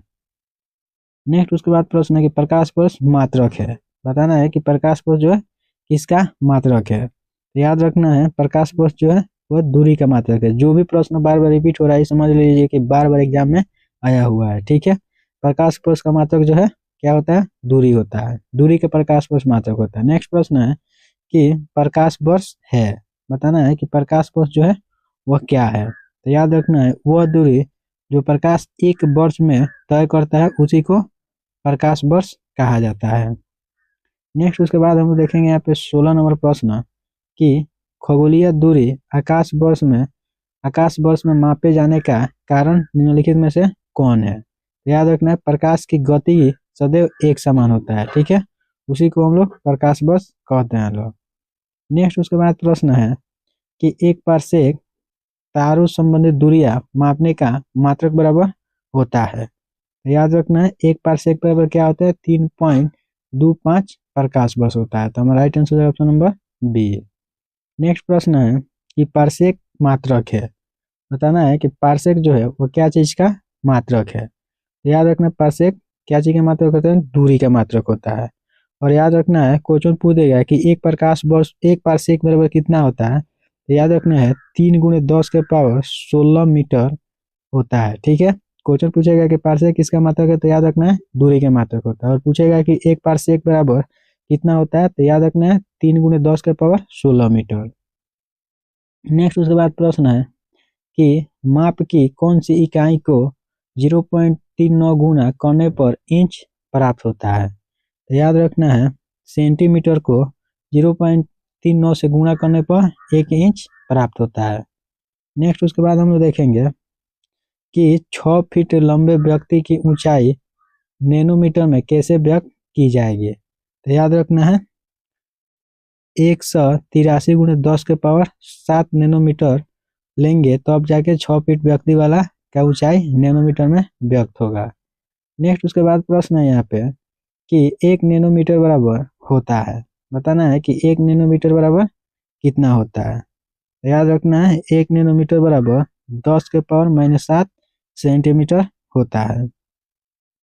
उसके बाद हम लोग जानेंगे लोग कि 1 मीटर बराबर कितना होता है। तो याद रखना है 1 मीटर बराबर कितना होता है 100 सेंटीमीटर होता है। ये भी बात याद रखना है।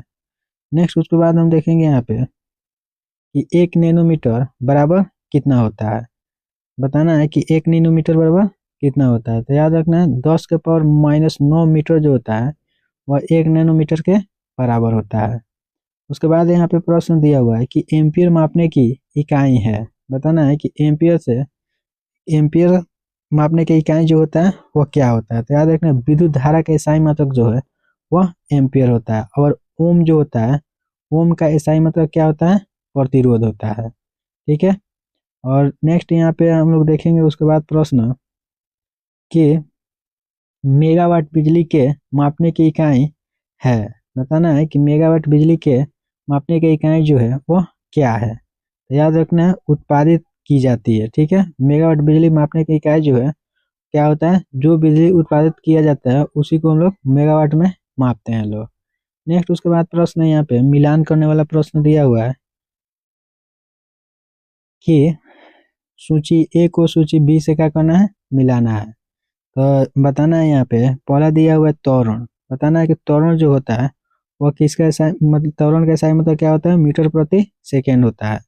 और बल जो होता है, बल का इकाई मतलब होता है न्यूटन। और उसके बाद याद रखना है यहाँ पे कार्य का इकाई मतलब क्या होता है, जूल होता है। तो अब एक का इकाई मतलब हो जाएगा न्यूटन पर न्यूटन सेकेंड। नेक्स्ट उसके बाद यहाँ पे हम देखेंगे 26 नंबर प्रश्न कि निम्नलिखित एसआई यूनिटों में कौन सी सही सम्मिलित नहीं है। बताना है कि एसआई यूनिटों में कौन सा सही सम्मिलित नहीं है। यहाँ पे पहला ऑप्शन दिया हुआ है कार्य का एसआई मात्रक जूल होता है, बिल्कुल सही बात है। बल का एसआई मात्रक न्यूटन होता है, बिल्कुल सही है।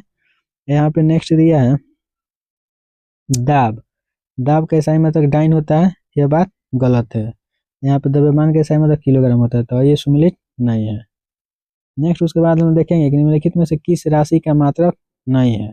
बताना है कि कौन सी राशि का मात्रक नहीं है। तो विकृति जो होता है उसका मात्रक नहीं होता है। नेक्स्ट उसके बाद हम देखेंगे सूची ए को सूची 2 से मिलान करना है। ठीक है, तो याद रखना है यहाँ पे दिया हुआ है वाट। बताना है कि वाट जो है वह किसका मात्रक होता है। ठीक है, तो याद रखना है इसका राइट आंसर हो जाएगा यहाँ पे वाट जो होता है शक्ति का मात्रक होता है। और उसके बाद हम लोग देखेंगे नॉट। ठीक है, तो नॉट जो होता है वह समुद्री जहाज के लिए हो जाएगा, कैलोरी ऊष्मा के लिए हो जाएगा, और यह इसके लिए हो जाएगा। नेक्स्ट उसके बाद हम देखेंगे ये भी सम्मिलित करना है कि जूल जो होता है वह किसका मात्रक होता है। याद रखना जूल जो होता है कार्य का मात्रक होता है।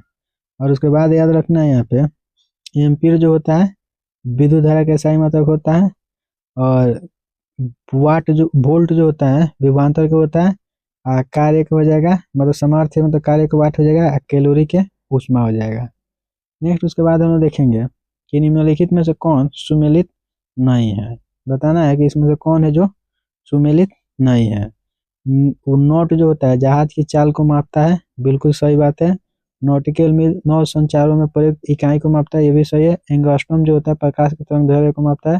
प्रकाश वर्ष मापन समय की इकाई नहीं मापता है, यह दूरी को मापता है, तो यही गलत है। तो right answer option number D है। नेक्स्ट प्रश्न है कि एंगस्ट्रॉम इकाई है। बताना है कि एंगस्ट्रॉम जो है वह क्या चीज का एसआई यूनिट है, तो याद रखना है तरंग दैर्घ्य का।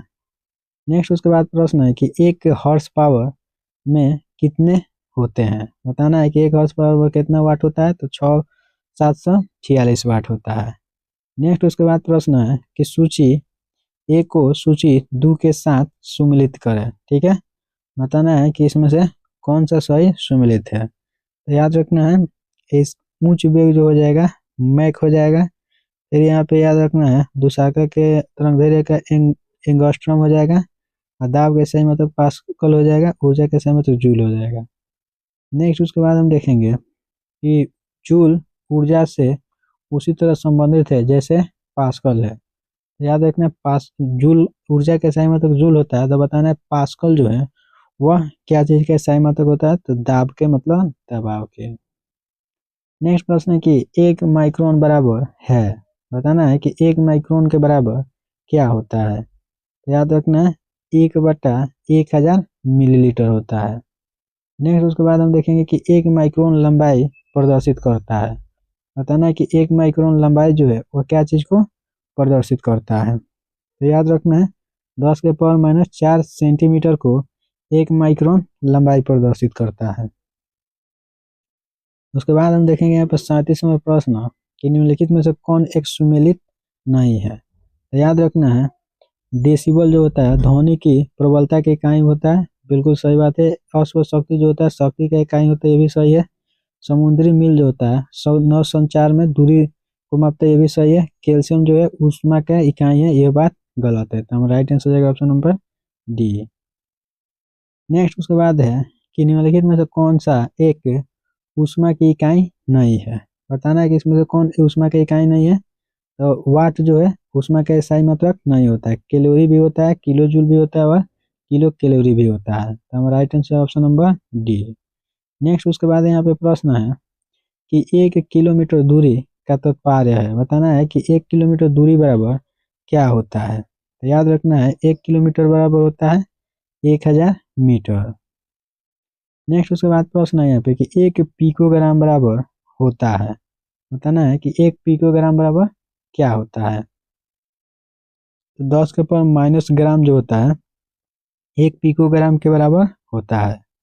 नेक्स्ट उसके बाद प्रश्न है कि दाब की इकाई क्या है। बताना है कि दाब जो है उसका इकाई क्या होता है। तो याद रखना है न्यूटन पर वर्ग मीटर जो है वो दाब का इकाई होता है। नेक्स्ट उसके बाद यहाँ पे प्रश्न है कि देखेंगे यहाँ पे हम लोग 45वां प्रश्न है कि परिस्थितिकी दबाव की इकाई क्या है। बताना है कि परिस्थितिकी दबाव जो होता है उसका एसआई मतलब क्या होता है। तो याद रखना बार होता है। याद रखना परिस्थितिकी दबाव का मतलब क्या होता है, उसका एसआई यूनिट बार। नेक्स्ट उसके बाद प्रश्न है कि 1 किलोग्राम पर सेंटीमीटर स्क्वायर दाब का समतुल्य है। बताना है कि 1 केजी सेंटीमीटर स्क्वायर दाब जो होता है वह किसके समतुल्य के बराबर होता है, तो 1.0 बार के बराबर होता है। नेक्स्ट उसके बाद हम देखेंगे निम्नलिखित में से कौन सी अदिश राशि है। बताना है कि निम्न में से कौन है जो एक प्रकार के अदिश राशि है। तो याद रखना है दाब जो होता है वह अदिश राशि है, बल सदिश राशि है, वेग सदिश राशि है और त्वरण भी सदिश राशि है। नेक्स्ट उसके बाद यहाँ पे दिया हुआ है कि विद्युत विभव के संदर्भ में निम्नलिखित में से कौन सा कथन सही है। बताना है कि विद्युत विभव के बारे में दिया हुआ है, इसमें से कौन सा कथन सही दिया हुआ है।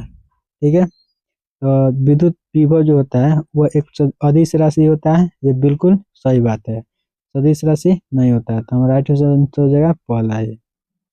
नेक्स्ट उसके बाद प्रश्न है कि तेल का एक बैरल निम्नलिखित में से लगभग कितना होता है। बता एक एक बैरल बराबर कितना होता है। तो याद रखना है एक बैरल बराबर 159 लीटर होता है। नेक्स्ट उसके बाद हम देखेंगे 50 नंबर प्रश्न कि लंबाई की न्यूनतम इकाई है। बताना है कि लंबाई जो होता है उसका न्यूनतम इकाई क्या होता है, तो याद रखना है फॉर्मीमीटर। नेक्स्ट उसके बाद हम देखेंगे यहाँ पे मिलान करने के लिए दिया हुआ है, सूची 1 के सूची 2 से मिलान करना है। ठीक है, तो यहाँ पे दिया हुआ है क्यूसेक। ठीक है, बताना है कि क्यूसेक जो होता है वह किसका जो होता है, तो याद रखना प्रवाह की दर जो होता है वह क्यूसेक में मापा जाता है। और यहाँ पे बी नंबर हो जाएगा वाइट, तो वाइट से याद रखना है वाइट के क्या हो जाएगा कंप्यूटर। ठीक है, कंप्यूटर के लिए वाइट का उपयोग किया जाता है। अब बार जो होता है वह ताप के लिए यूज किया जाता है। रिएक्टर का उपयोग भूकंप की तीव्रता मापने के लिए किया जाता है। नेक्स्ट उसके बाद हम देखेंगे कि क्यूसेक में क्या मापा जाता है। बताना है कि क्यूसेक में हम लोग क्या मापते हैं लोग, तो याद रखना जल का बहाव जो है उसको क्यूसेक में मापा जाता है। नेक्स्ट उसके बाद प्रश्न है कि निम्नलिखित में से कौन वायुमंडल के ओजोन के परत के मोटाई मापा जाता है। बताना है कि किससे वायुमंडल के ओजोन के परत जो होता है उसका मोटाई को मापते हैं लोग, तो ऑप्शन में हम लोग ओजोन वायुमंडल के ओजोन के परत के मोटाई को मापते हैं लोग। नेक्स्ट प्रश्न है कि डॉप्सन इकाई का प्रयोग किया जाता है। बताना है कि डॉप्सन इकाई जो है उसका प्रयोग कहाँ पे किया जाता है, तो ओजोन परत की मोटाई मापने के लिए डॉप्सन का यूज किया जाता है। नेक्स्ट उसके बाद हम लोग देखेंगे अब दूसरा चैप्टर से प्रश्न यहाँ पे कि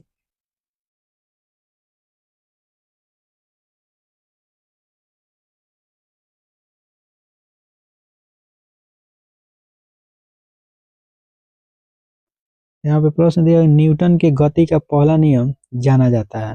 बताना है कि न्यूटन के गति का पहला नियम जो है उसे क्या मिलता है, तो याद रखना है जड़त्व का नियम मिलता है। न्यूटन के गति के पहले नियम से क्या मिलता है, जड़त्व का नियम मिलता है। नेक्स्ट उसके बाद हम लोग देखेंगे यहाँ पे कि साधारण यंत्र किसी व्यक्ति की सहायता करता है। बताना है कि साधारण यंत्र जो होता है वह किसी व्यक्ति का कैसे सहायता करता है, तो कम बल का प्रयोग करके उतना ही मात्रा में काम करता है। नेक्स्ट उसके बाद प्रश्न है कि एक व्यक्ति का संवेदनशील तराजू पर खड़ा है, यदि वह गहरी सांस अंदर लेता है तो तराजू का रीडिंग क्या होगा, तो याद रखना है बढ़ेगा। नेक्स्ट उसके बाद प्रश्न है कि वॉशिंग मशीन का कार्य सिद्धांत है। बताना है कि वॉशिंग मशीन जो होता है वह किस सिद्धांत पे कार्य करता है, तो अपकेंद्रीय सिद्धांत पर वॉशिंग मशीन जो है वह कार्य करता है। नेक्स्ट उसके बाद हम लोग देखेंगे कि निम्नलिखित में से कौन सदिश राशि नहीं है। बताना है कि कौन सदिश राशि नहीं है, मतलब अदिश राशि है। ठीक है, तो याद रखना है विस्थापन जो होता है सदिश राशि होता है, बल भी सदिश राशि होता है, वेग भी सदिश राशि होता है, लेकिन आयतन जो होता है वह एक प्रकार का सदिश राशि नहीं है, मतलब अदिश राशि होता है। यही हमारा राइट आंसर हो जाएगा। नेक्स्ट प्रश्न है कि निम्नलिखित में से कौन सदिश राशि है।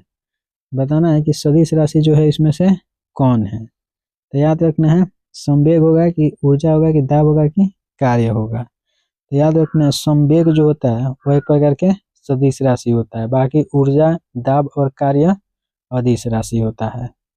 नेक्स्ट उसके बाद हम देखेंगे यहाँ पे कि निम्नलिखित में से कौन सदिश राशि है, तो याद रखना है अभी ऊपर बताए थे कि विस्थापन जो होता है वह क्या होता है सदिश राशि होता है, समय चाल और दूरी अदिश राशि है। नेक्स्ट उसके बाद प्रश्न है कि पदार्थ का संवेग और वेग के अनुपात भौतिक राशि प्राप्त होता है। बताना है कि पदार्थ का संवेग और वेग के अनुपात को हम लोग क्या कहते हैं लोग, तो याद रखना उसे द्रव्यमान कहा जाता है। नेक्स्ट उसके बाद हम देखेंगे यहाँ पे 10 नंबर प्रश्न कि बल गुणनफल है। बताना है कि बल गुणनफल बराबर क्या होता है, तो याद रखना है बल गुणनफल कहते हैं द्रव्यमान और त्वरण के गुणनफल जो होता है उसी को बल गुणनफल कहा जाता है। नेक्स्ट उसके बाद 11 नंबर यहाँ पे प्रश्न है कि यदि किसी घन के आयतन और पृष्ठ का क्षेत्रफल को निरूपित करने वाले संख्या समान हो तो उस घन के किनारे के लंबाई का माप क्या होगा, तो याद रखना है 6 होगा। नेक्स्ट उसके बाद प्रश्न है कि ऊर्जा संरक्षण का आशय है कि। बताना है कि ऊर्जा संरक्षण का आशय क्या है, तो याद रखना है ऊर्जा का न तो सृजन किया जा सकता है और न ही उसका विनाश किया जा सकता है। नेक्स्ट प्रश्न कि हवा का ऊर्जा होती है। बताना है कि हवाओं का ऊर्जा जो होता है वह कैसा होता है, तो याद रखना है हवा का ऊर्जा जो होता है केवल गतिज ऊर्जा होता है। नेक्स्ट उसके बाद प्रश्न है कि वायु शक्ति मतलब विंड पावर में ऊर्जा का कौन सा रूप विद्युत ऊर्जा में परिवर्तित होता है। तो याद रखना है गतिज ऊर्जा में। नेक्स्ट उसके बाद हम लोग देखेंगे यहाँ पे कि एक ट्रेन जैसे ही चलना प्रारंभ करता है तो उसमें बैठे यात्री का सिर पीछे की ओर झुक जाता है, तो इसका कारण क्या है। तो याद रखना है स्थिरता का जड़त्व बनाए रखने के लिए। नेक्स्ट उसके बाद हम लोग देखेंगे यहाँ पे कथन ए दिया है और कथन बी आर दिया है, ठीक है। बताना है कि कौन सा इसमें का सही है। तो याद रखना है एक पूर्णतः घर्षणहीन पृष्ठ पर खड़ा एक व्यक्ति सीटी बजाने से अपने ही गति में लाता है। तो बिल्कुल सही बात है। और बोल रहा है कि यदि किसी तंत्र पर कोई बाह्य बल क्रियाशील नहीं हो तो इसका संवेग एच में परिवर्तन हो सकता है। तो ये भी सही है। तो right answer option number B है। नेक्स्ट उसके बाद हम देखेंगे कि एक मनुष्य स्थिर नाव से 5 मिनट प्रति सेकंड की चाल से कूदा और 0.5 मीटर प्रति सेकंड की चाल से खिसकी, तो बताइए कि नाव का द्रव्यमान और मनुष्य के द्रव्यमान में कितना गुना है। ठीक है, याद रखना है। इसका राइट आंसर हो जाएगा 10 गुना। नेक्स्ट उसके बाद हम देखेंगे कि दूध के घनत्व को किस में मापा जाता है। तो याद रखना है दूध का घनत्व जो है उसको किस में मापा जाता है। तो याद रखना है दूध के घनत्व को हम लोग इलेक्ट्रोमीटर में मापते हैं लोग। नेक्स्ट उसके बाद यहाँ पे देखेंगे 22 नंबर प्रश्न।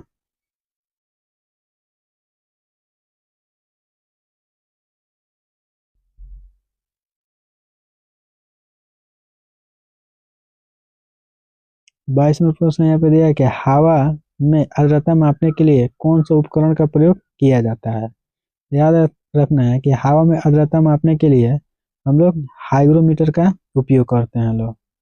नेक्स्ट उसके बाद यहाँ पे प्रश्न है कि वायु की आर्द्रता मापने के लिए कौन सा यंत्र का प्रयोग किया जाता है। तो याद रखना है वायु की आर्द्रता मापने के लिए इसका हाइग्रोमीटर का उपयोग किया जाता है।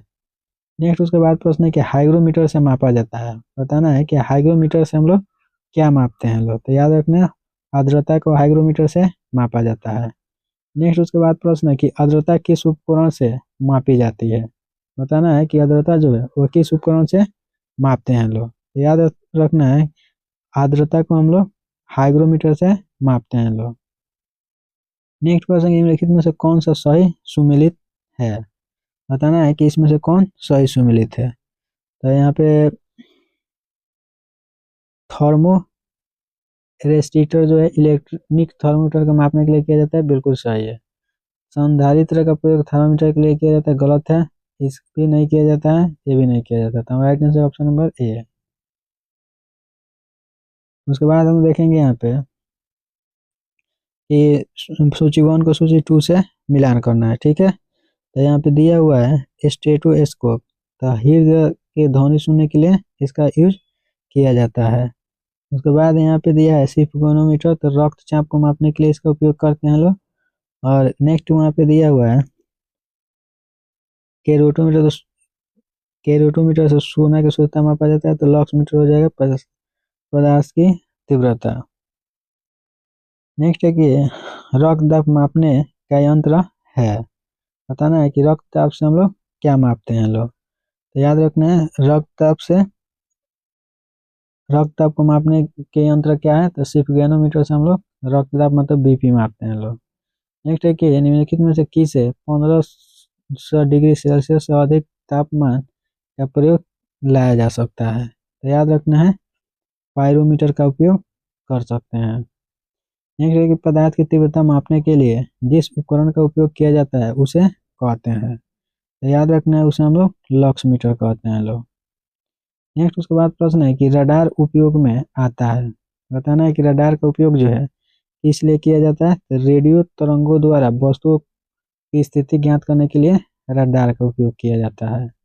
नेक्स्ट प्रश्न है कि निम्नलिखित में से कौन रिएक्टर पैमाना पर मापा जाता है। तो याद रखना है भूकंप की तीव्रता जो है उसको हम लोग रिएक्टर पैमाना पे मापा जाता है।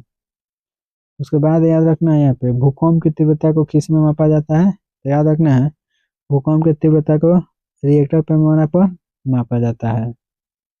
उसके बाद प्रश्न है कि भूकंप की तीव्रता क्या मापन किया जाता है। तो याद रखना है रिएक्टर पैमाना पर भूकंप की तीव्रता को मापा जाता है। नेक्स्ट उसके बाद प्रश्न है कि रिएक्टर पैमाने के लिए प्रयोग किया जाता है। तो याद रखना है रिएक्टर पैमाने का उपयोग किसके लिए किया जाता है। भूकंपीय लहरों का आयाम मापने के लिए रिएक्टर पैमाने का उपयोग किया जाता है। उसके बाद यह है कि भूकंपों की तीव्रता मापी जाती है। तो रिएक्टर पैमाने से भूकंप की तीव्रता को क्या करते हैं, मापते हैं लोग। नेक्स्ट है कि निम्न में से भूकंप मापी यंत्र कौन है। बताना है कि इसमें से भूकंप मापी यंत्र कौन है। तो सिस्मोग्राफी जो होता है भूकंप मापने के लिए यूज किया जाता है। उसके बाद है कि भूकंप की तीव्रता किससे मापी जाती है। तो सिस्मोग्राफ से भूकंप की तीव्रता को मापा जाता है। नेक्स्ट है कि निम्नलिखित युक्तियों में से किसके द्वारा भूकंप की तीव्रता का मापन किया जाता है। तो याद रखना है सिस्मोग्राफ के द्वारा भूकंप की तीव्रता को मापा जाता है। नेक्स्ट है कि सिस्मोग्राफ क्या रिकॉर्ड करता है। याद रखना है सिस्मोग्राफ जो होता है वह भूचाल मतलब भूकंप को मापता है। उसके बाद हम लोग देखेंगे यहाँ पे मिलान करना है, ठीक है। बताना है कि इसमें से कौन सही सुमेलित है। ठीक है, तो पहला दिया है फेरोमीटर। तो फेरोमीटर क्या करता है, वायुमंडल की आर्द्रता को मापता है। और नेक्स्ट दिया है बैरोमीटर। बैरोमीटर क्या करता है, ऊंचाई मापता है। हाइग्रोमीटर क्या करता है, दाब को मापता है। अल्टीमीटर क्या आ जाएगा, समुद्र की गहराई।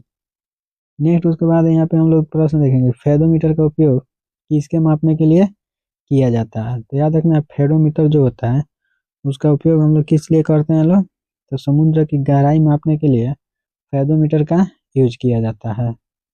उसके बाद हम लोग देखेंगे यहाँ पे 46 नंबर प्रश्न मिलान करना है। तो यहाँ पे पहला दिया हुआ है एनीमोमीटर। तो आर्द्रता मापने के लिए एनीमोमीटर का उपयोग करते हैं लोग। सिस्मोग्राफ से भूकंप मापा जाता है। हाइग्रोमीटर से क्या करते हैं, इसको मापते हैं और ये हो जाएगा ये। नेक्स्ट उसके बाद प्रश्न है कि निम्नलिखित को बताना है निम्नलिखित में कौन सुमेलित नहीं है। तो याद रखना है मैनोमीटर जो है दाब मापने के लिए यूज किया जाता है, बिल्कुल सही बात है। कार्बोरेटर जो है आंतरिक दहन इंजन मापने के लिए किया जाता है, ये भी सही। कार्डियोलॉजी हृदय गति मापने के लिए किया जाता है, तो हमारा राइट आंसर गई है। ठीक है, इसका उपयोग नहीं किया जाता है। नेक्स्ट प्रयोग है निम्नलिखित में से कौन निम्नलिखित में से किसके मापन में फोनोमीटर का उपयोग किया जाता है। याद रखना है, इसको आपको कमेंट करके बताना है कि फोनोमीटर का उपयोग किसके लिए किया जाता है। नेक्स्ट उसके बाद प्रश्न झूठ का पता लगाने वाले यंत्र का नाम है। तो याद रखना है झूठ का पता लगाने के लिए हम लोग पोलोग्राफी यंत्र का यूज करते हैं लोग। नेक्स्ट उसके बाद प्रश्न है कि ऊर्ध्वाधर तल एवं क्षैतिज तल में कोणीय दूरी मापने में प्रयोग किया जाता है। याद रखना है थियोडोलाइट का उपयोग जो है ऊर्ध्वाधर तल और क्षैतिज तल का कोणीय दूरी जो है उसे मापने के लिए किया जाता है। नेक्स्ट उसके बाद हम लोग देखेंगे कि न्यूटन के पहले नियम की गति जो है कौन दिया हुआ था।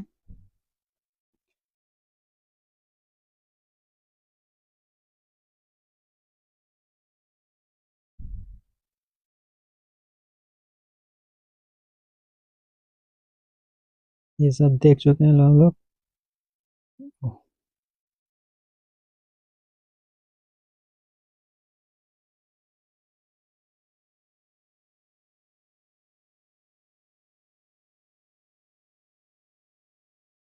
यहाँ पे हम लोग देखेंगे लोग 21 नंबर प्रश्न कि दो समान द्रव्यमान की वस्तुओं की गतिज ऊर्जा का अनुपात 4:9 है, तो उनके वेगों का अनुपात क्या होगा। आपको कमेंट करके बताना है कि इसका आंसर क्या होगा। ठीक है, बताना है कि दो समान द्रव्यमान के वस्तु का गतिज ऊर्जा और उसका अनुपात जो है यहाँ पे दे दिया है। बताना है कि इसका राइट आंसर क्या हो जाएगा। ठीक है, पहला ऑप्शन दिया है 4:9, दूसरा दिया है 2:3, और उसके बाद यहाँ पे दिया हुआ है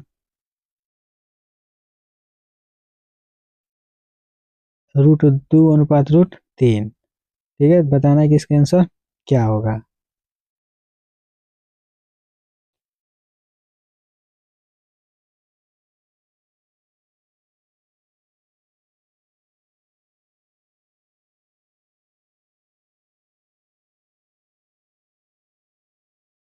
तो इसका राइट आंसर हो जाएगा ऑप्शन नंबर बी। ठीक है, इसका रूट अंदर कर देंगे। ठीक है, तो हो जाएगा 2:3। नेक्स्ट उसके बाद हम देखेंगे यहाँ पे 22 नंबर प्रश्न कि एक व्यक्ति कार में जो विराम में बैठा है, सड़क के कार के चार पहिया में प्रत्येक पर प्रतिक्रिया आर है। जब कार सीधी समतल सड़क पर चलेगा तो अग्र पहिया में प्रत्येक पर प्रतिक्रिया में क्या परिवर्तन होगा? तो याद रखना है आर जो होगा कम होगा। नेक्स्ट उसके बाद यहाँ पे प्रश्न दिया है कि तेल से असंत भरा हुआ तेल एक टैंकर समतल सड़क पर आगे की ओर एक समान त्वरण से जा रहा है, तो तेल का मुक्त पृष्ठ क्या होगा? तो याद रखना क्षैतिज से इस प्रकार आनत होगा कि पिछले सिरे पर अधिक गहराई होगी। नेक्स्ट उसके बाद यहाँ पे 24 नंबर प्रश्न दिया हुआ है कि निम्न एक क्षीण वृत्ताकार पथ पर तीव्र गति से जाता हुआ चार पहियों का वाहन होगा। ठीक है, बताना है कि क्या होगा। तो बाहरी पहियों का उलटेगा, बिल्कुल सही बात है। अंदर पहियों को उलटेगा नहीं, बाहर की तरफ फिसलेगा। तो पहला और दूसरा सही हो जाएगा, पहला है। नेक्स्ट उसके बाद प्रश्न है कि त्वरण ज्ञात करने का सूत्र है। ये प्रश्न भी वही है, बताना है कि त्वरण ज्ञात करने के लिए इसमें से सूत्र क्या होता है। तो याद रखना है ए बराबर भी माइनस यू बाई टी जो होता है वो त्वरण ज्ञात करने का सूत्र होता है। उसके बाद ही हम देखेंगे लो यहाँ पे कि निम्नलिखित में से किसे न्यूटन से पूर्व ही बता दिया था कि सभी वस्तुओं की ओर गुरुत्वाकर्षण बल होता है। ठीक है, बताना है कि न्यूटन से पहले कौन बता दिया था कि सभी वस्तुएं जो होता है पृथ्वी की ओर गुरुत्वाकर्षित होती है। इसको आपको कमेंट करके बताना है कि इसका आंसर क्या होगा। ठीक है, तो याद रखना है ब्रह्मगुप्त जो है और न्यूटन से पहले ही बता दिए थे कि सभी वस्तु जो होता है पृथ्वी की ओर क्या होता है, गुरुत्वाकर्षित होता है। नेक्स्ट प्रश्न उसके बाद है कि गुरुत्वाकर्षण का सिद्धांत किसने दिया? बताना है कि गुरुत्वाकर्षण का सिद्धांत जो है वो किसके द्वारा दिया गया था? तो न्यूटन के द्वारा दिया गया था। नेक्स्ट प्रश्न है कि गुरुत्वाकर्षण के सार्वभौमिक नियम का प्रतिपादन किसने किया? तो याद रखना है न्यूटन के द्वारा गुरुत्वाकर्षण के सार्वभौमिक नियम दिया गया था। नेक्स्ट प्रश्न है कि अंतरिक्ष यात्री निर्वात में सीधे खड़े नहीं रह सकते हैं। क्यों नहीं रह सकते हैं? क्योंकि वहाँ पे गुरुत्वीय नहीं है, गुरुत्व नहीं है, उसी के चलते अंतरिक्ष में कोई भी यात्री खड़ा नहीं रह सकता है। नेक्स्ट प्रश्न है कि पीसा की झुकी हुई मीनार गिर नहीं जाती है, क्यों? बताना है कि पीसा के झुका हुआ मीनार जो है क्यों नहीं गिरता है। ठीक है, याद रखना है इसका राइट आंसर हो जाएगा गुरुत्व केंद्र से जाने वाली ऊर्ध्वाधर लाइन जो होता है तल के अंदर रहता है, इसलिए नहीं गिरता है। नेक्स्ट उसके बाद प्रश्न है कि यदि पृथ्वी और सूर्य की दूरी जो है उसके समान पर दुगुना होती है तो सूर्य द्वारा पृथ्वी का गुरुत्वाकर्षण बल जो पड़ता है वो कितना होता है? याद रखना है अब जितना है उसका चौथा भाग होता है। नेक्स्ट प्रश्न है कि जब कोई वस्तु ऊपर से गिराई जाती है तो उसका भार में क्या परिवर्तन होगा? ठीक है, उसका भार क्या होता है? तो याद रखना जब कोई वस्तु जो है ऊपर से गिराया जाता है तो उसका भार में कोई परिवर्तन नहीं होता है, मतलब कोई चेंजिंग नहीं होता है। नेक्स्ट प्रश्न है कि लकड़ी और लोहा व फोम के समान आकार के टुकड़े को समान ऊंचाई से पृथ्वी पर गिराया जाता है तो कौन सा टुकड़ा सर्वप्रथम पृथ्वी पर पहुंचेगा? तो याद रखना है सभी साथ साथ पृथ्वी पर पहुंचेगा। नेक्स्ट उसके बाद प्रश्न है कि हवा में लोहे और लकड़ी की समान भार के गेंद को समान ऊंचाई से गिराने पर क्या होगा? तो लकड़ी जो है गेंद के बाद गिरेगी। नेक्स्ट उसके बाद हम देखेंगे यहाँ पे कि दो गेंद ए तथा बी क्रमशः 10 केजी और 1 केजी के हैं, उन्हें 10 मीटर की ऊंचाई से एक साथ गिराया जाता है तो निम्नलिखित में से कौन सा कथन सही होगा? तो याद रखना है भूमि पर दोनों ए बी साथ साथ गिरेगा। नेक्स्ट उसके बाद प्रश्न है कि मानव शरीर का भार होता है, बताना है कि मानव शरीर जो होता है उसका भार ध्रुव जो होता है वहाँ पे सबसे अधिक होता है। नेक्स्ट उसके बाद प्रश्न है कि एक पिंड का अधिकतम भार निम्नलिखित में से किस में होता है? बताना है कि एक पिंड जो है उसका अधिकतम भार कहाँ पे होता है। ठीक है, तो याद रखना है हाइड्रोजन। एक पिंड का भार किसमें सबसे अधिक होता है? तो हाइड्रोजन में एक पिंड का अधिकतम भार होता है। नेक्स्ट प्रश्न है कि गुरुत्वीय के अधीन विराम अवस्था से मुक्त रूप से गिराने वाले किसी कण के मामले में समय t और विस्थापन दी है, तो सही इसमें से कौन दर्शा रहा है? ठीक है, तो यही हो जाएगा। नेक्स्ट उसके बाद है कि एक चिकना आंतल तल क्षैतिज के साथ थीटा कोण पर आनत है जैसा दी गई आकृति में दर्शाया गया, तो एक पिंड का विराम, यहाँ पे इसको छोड़ दे रहे हैं। नेक्स्ट यहाँ पे हम लोग देखेंगे कि एक ऊंची इमारत से एक गेंद 9.8 मीटर प्रति सेकेंड स्क्वायर के त्वरण से क्या होगा? ठीक है, बताना है कि एक ऊंची इमारत से एक गेंद का 9.5 मीटर का त्वरण जो है साथ गिराई जाती है, तो 3 सेकंड बाद उसका वेग जो होगा कितना हो जाएगा? तो 9.8 मीटर ही रह जाएगा। नेक्स्ट प्रश्न है कि यदि पृथ्वी का द्रव्यमान वही रहे और त्रिज्या 1% कम हो जाए तो पृथ्वी के तल पर जी का मान कितना होगा? याद रखना है, उस समय पृथ्वी पर जी का मान जो है 2% बढ़ जाएगा। नेक्स्ट उसके बाद प्रश्न है कि विनाशकारी भूकंप के गुरुत्वीय गुरुत्व के कारण त्वरण क्या होगा? तो याद रखना, त्वरण जो होगा 980 सेंटीमीटर पर सेकेंड स्क्वायर से कम हो जाएगा। नेक्स्ट प्रश्न है कि एक वस्तु का पृथ्वी पर द्रव्यमान 100 केजी है और अगर चंद्रमा पर गुरुत्व त्वरण इतना हो तो चंद्रमा पर क्या होगा? तो याद रखना 100 केजी ही रहेगा। नेक्स्ट प्रश्न है कि भारहीनता होती है, बताना है कि भारहीनता जो है वह कहाँ पे होती है? तो याद रखना गुरुत्वाकर्षण की शून्य स्थिति पर भारहीनता होती है। नेक्स्ट उसके बाद हम देखेंगे यहाँ पे मिलान करना है कि रेडियम जो है वह क्या होता है? रेडियम मैडम क्यूरी हो जाएगा। और पेनिसिलिन जो है उसका खोज कौन किया है? तो याद रखना, पेनिसिलिन के खोज अलेक्जेंडर फ्लेमिंग ने किया है। और चेचक एडवर्ड जेनर हो जाएगा, एक्सरे का ये हो जाएगा। नेक्स्ट उसके बाद प्रश्न है कि पृथ्वी अपने अक्ष पर लगभग 4400 किलोमीटर प्रति घंटा से गति कर घूमती है, तो इस तेज गति को हम अनुभव क्यों नहीं करते हैं? तो याद रखना है, अपने अक्ष पर पृथ्वी की गति की अपेक्षा हमारी गति शून्य हो जाता है। नेक्स्ट उसके बाद प्रश्न है कि यदि पृथ्वी का गुरुत्वाकर्षण बल अचानक लुप्त हो जाता है तो निम्न में से कौन सा परिमाण सही होगा? तो याद रखना है, वस्तु का भार शून्य हो जाएगा लेकिन द्रव्यमान जो होगा वही रहेगा। नेक्स्ट प्रश्न है कि पृथ्वी के चारों ओर परिक्रमा कर एक कृत्रिम उपग्रह इसलिए पृथ्वी के नीचे नहीं गिरता है क्योंकि पृथ्वी का आकर्षण जो होता है वह क्या होता है? उसकी गति के लिए आवश्यक त्वरण प्रदान करता है। नेक्स्ट उसके बाद प्रश्न है कि एक भू उपग्रह अपने कक्ष में निरंतर गति करता है, यह अभिकेंद्र बल के प्रभाव से होता है जो प्राप्त होता है। याद रखना, पृथ्वी द्वारा उपग्रह पर लगने वाले गुरुत्वाकर्षण से प्राप्त होता है। नेक्स्ट उसके बाद प्रश्न है यहाँ पे कि कृत्रिम उपग्रह पृथ्वी के सुस्पष्टता से ट्रैक किया जा सकता है। बताना है कि कृत्रिम उपग्रह जो है पृथ्वी की सुस्पष्टता से कैसे ट्रैक किया जाता है? तो डॉपलर के प्रभाव के द्वारा उसको ट्रैक किया जा सकता है।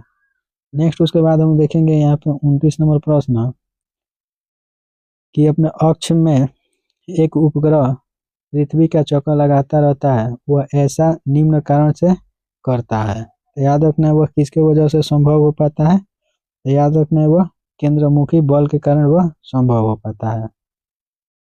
नेक्स्ट प्रश्न है कि प्रकृति के ज्ञात बलों के 4 वर्गों में विभाजित किया जा सकता है जैसा कि गुरुत्व, विद्युत चुंबकत्व, दुर्बल नाभिकीय बल और प्रबल नाभिकीय बल।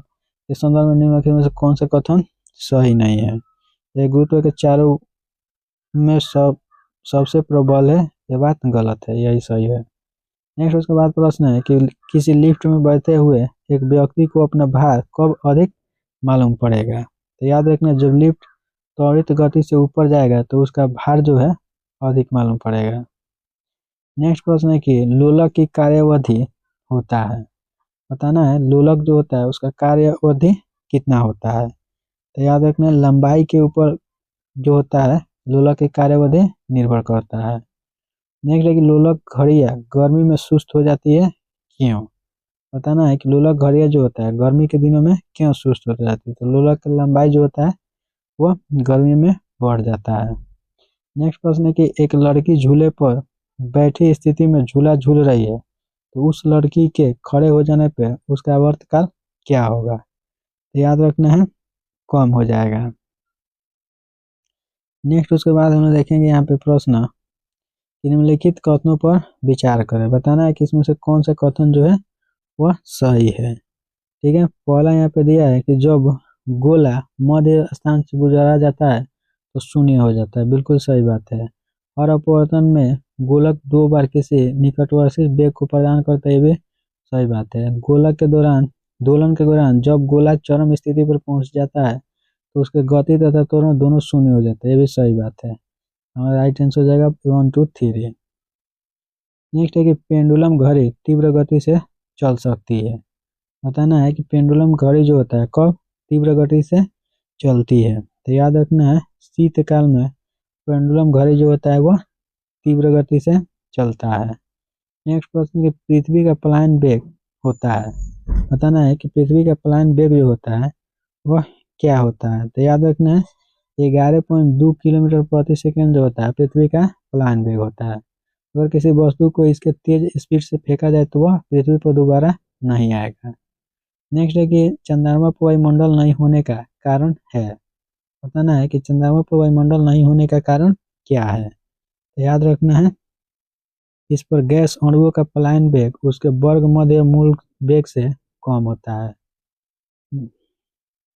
तो दोस्तों, अगर ये वीडियो आप लोग को अच्छा लगा है तो प्लीज़ हमारे बीके क्लासेस को सब्सक्राइब कर लीजिए, ताकि ऐसे ही वीडियो का नोटिफिकेशन सबसे पहले आपके पास पहुंचे। मिलते हैं इसके आगे के प्रश्नों को लेकर।